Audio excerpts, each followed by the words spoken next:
Hello and welcome to another episode of This Week in the Tech News, where it really seems like it's leak season because that's pretty much all there is to report on these days. Oh yeah, and a little bit of clickbait.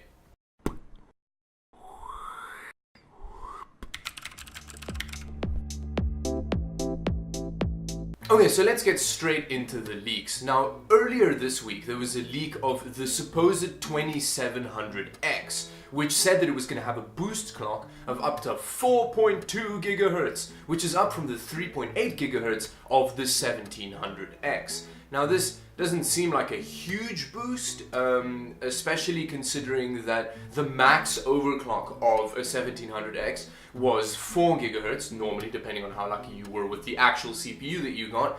But yeah, that's not a very big increase. And one of the things that makes that kind of supposed increase a little bit more worrying is that it seems like a lot of it is down to XFR Boost 2, which is the kind of like CPU boost software that the processor uses. And apparently XFR 2 is really good at squeezing out every last bit of performance from the CPU. So let's hope that that doesn't mean that the maximum overclock that the 2700X is going to get is going to be 4.2 gigahertz, because that means we're just getting 200 megahertz more, and that's not a lot. But then, just like 2 or 3 hours ago, there was a leak posted about a higher end CPU than the 2700X, so the 2800X, I guess. But this higher end CPU is even more powerful and supposedly is going to boost up to 4.325 gigahertz, which is 125 megahertz more than the 2700X, the leaked 2700X. Now, again, this isn't a huge increase, but they did attach kind of performance benchmarks with this leak, whoever it was that wanted to leak it, and in Cinebench it actually performed quite a lot better than the 8700K from Intel, which is a good sign. But the thing is, not 8700K, Cinebench scales really well with multi-core CPUs, which means that, yeah, it obviously the 2800X is going to perform better than the 8700K because it's got 2 more cores. There was another benchmark attached, which I think was FutureMark, so it was one of those synthetic benchmarks, which also put the 2800X ahead of the 8700K. But again, this is a leaked benchmark. But let's hope that it does actually perform better than the 8700K, so that we can get a real proper price war going on, so that at least CPUs are cheaper to get, and then we can have like an amazing CPU in our PC just without a GPU or memory, and we can still have a great time.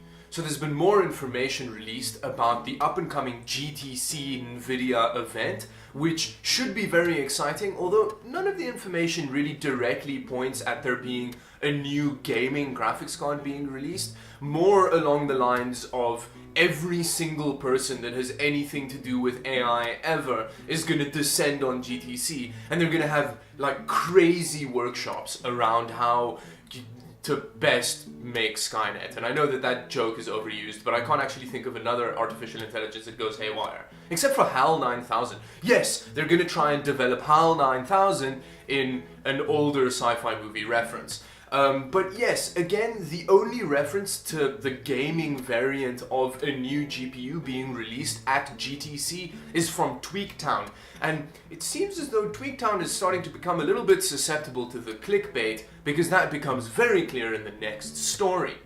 Now, according to Tweaktown, so according to the headline from Tweaktown, Dell's CEO laughs at AMD and says that Intel is the crowned master. So the thing is, this sounds really controversial, having Dell go, ha ha ha ha ha, AMD, you're terrible, ha ha ha. But that's not actually what happened, because in the article, they talk about how Dell just made a very reasonable statement about how AMD's doing really well, but the thing is, Intel has a huge variety of products and they have a very complete portfolio, which means that kind of including AMD CPUs in any of their pre-builds and stuff doesn't seem like there's much of a point to them for that, because Intel just kind of covers all of their bases as it is at this point.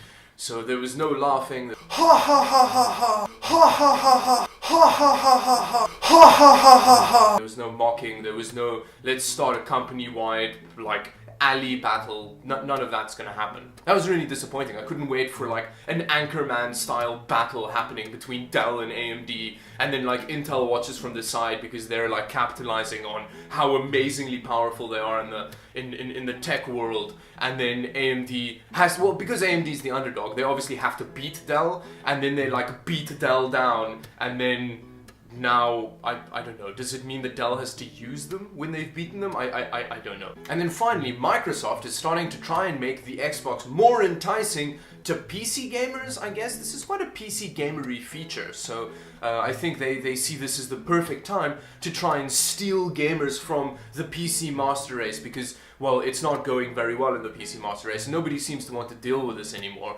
So yes, they've decided to, in the spring update for the Xbox One S and Xbox One X, I don't know what the difference is between the two of them because I've never owned an Xbox, but yes, they're gonna allow 1440p gaming on an Xbox One S and or X, which is pretty cool because it means that if you have like a high refresh rate 1440p monitor, you can like play in not high refresh rate 1440p with your Xbox One S and or X.